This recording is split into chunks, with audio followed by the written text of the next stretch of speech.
Hey YouTube, welcome back to another video. I look like shit right now. I've actually been fairly sick for the past week and a bit. Your little cheeky chap right here, he ended up getting a flu, and not the best thing to have.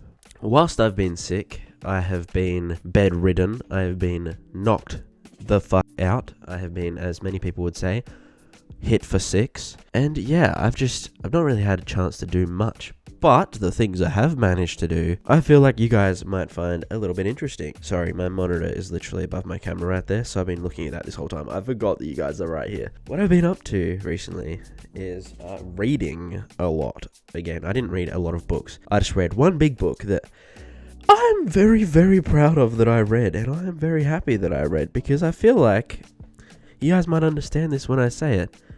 This book might be one of my new favorites of all time. The book I've been reading that I think you guys might find interesting. I've been reading It by Stephen King.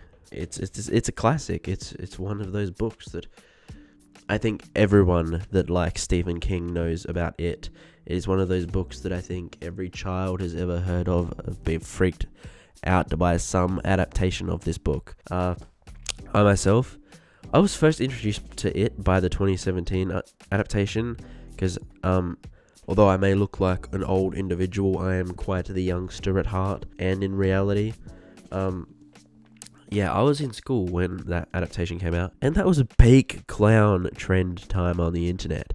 So we was all freaking out, like we thought we were all gonna die. Sorry if you could hear the sniffles. Jesus. So I read It. I'm going to stop talking about my past. I read It, and when I say that I was shocked by how great this book is, I don't even know how to properly explain myself.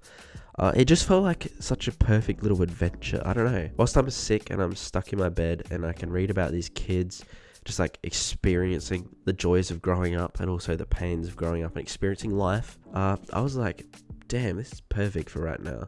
And I don't know, Pennywise as a character, or It as a character to me, is such an interesting individual. I don't know, there's something, I'm not inherently terrified. I'm not actually scared by It or Pennywise, I don't think. But I find what Pennywise stands for and does to be quite creepy at times. And I think that sort of character that just puts you at a little bit of an unease, but allows the story to build around that unease, is something that I've looked for a long time. I think if you're looking for something that sort of grabs at you emotionally, mentally, and also gives you a fun little ride, by little I mean like 900 to 1,000 page ride, I think this book does that perfectly.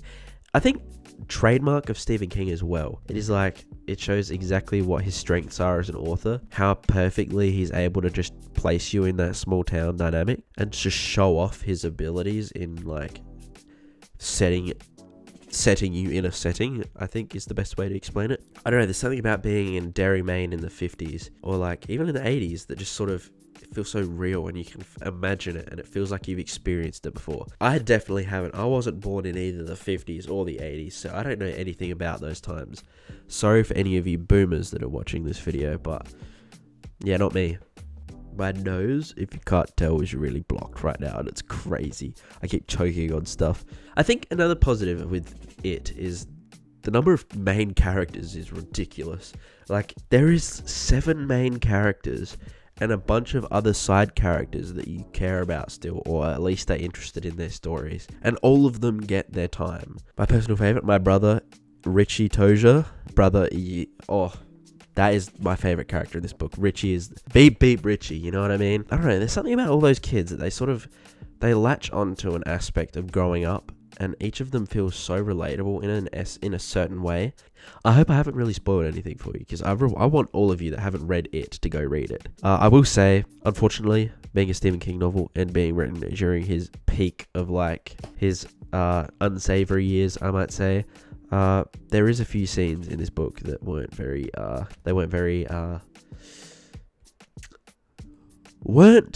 probably the most enjoyable scenes to witness, or most tasteful scenes to have inserted into this tale. But I think when you look past those moments, because they're not really that long, they're only a couple of pages, if that, every time one of those sort of not so enjoyable scenes come up. And I think if you've ever heard of It, you know what I'm talking about. They're only a couple of pages, and I'm not going to let a couple of pages ruin the 900 and something other pages that I just adored of this book. I think I've talked enough about It. I would say it's one of my favourite Stephen King books. It's rivaling The Stand, but I'm not sure which one I prefer. I think I have to reread them in a couple of years to actually decide that, because I love The Stand so much, and The Stand kind of gave me a crisis when I finished it, whereas It sort of felt like I was just happy. I don't know, there was something about it that was sort of like melancholic when I finished reading it, and I was like, oh my god, this is great. You know what I mean? It wasn't the same, but I think they both impacted me quite well. I'm currently reading Needful Things. I picked this up the same... Sorry, I'm burping for some reason. I picked this up the same day that I finished It, because I just wanted to read more stuff because, as I said, being sick, can't really do anything. I went to go down to the post office the other day, and nearly passed out at the steering wheel when I went, ooh, maybe this isn't a good idea. I'm probably not well enough for this. So I read a little bit of Needful Things, and I am about 300 and something pages into Needful Things right now. It's a good book. It's not the same as It. It's not the same as The Stand. It's sort of, I don't know, the setting of Castle Rock, Maine is a 50-50 with me. I loved it in Cujo. Cujo was great. But I feel like right now I'm sort of trying to get back into that location right after being in Derry, which is probably my favourite setting of a Stephen King novel ever. So Needful Things, we're getting there. I'm enjoying it. It's good. There's some crazy moments right now. I'm not going to talk about it because I want to leave all those things till I can do an actual review of it. But until then, I hope you've enjoyed this video. Yeah, hopefully you enjoyed watching me talk about It. It's really fun, and I hope you guys feel like you're going to go pick it up. It is something I highly recommend. And yeah, if you got any book recommendations, please put them down below, because I really, really need more Stephen King, more anything to read. Yeah, I hope you've enjoyed your day. I hope you enjoyed this video. Hope I made your day a little bit better. And I'll see you all next time. Peace.